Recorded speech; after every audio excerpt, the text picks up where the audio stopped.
Короче, обнаружилась такая непредвиденная проблемка. Сейчас покажу.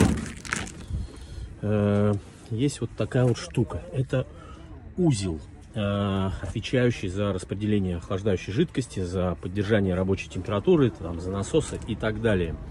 Короче, он гудит. Сначала нужно надеть вот эту фишечку. Вот.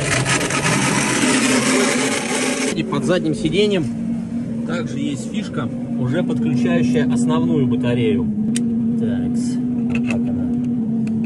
Так, вставляем. Щелчок характерный, значит, все заработало. По истечению времени она, конечно, тише начинает гудеть. До этого антифриз не уходил, вот так и держался. Сейчас мы открыли какую-то штуку в радиаторе, и он начал уходить. Сейчас попробуйте включить, это находится куда-то.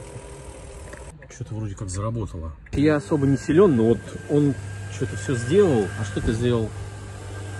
Что-то сделал, попозже чуть, подожди, дай убедиться. Ладно.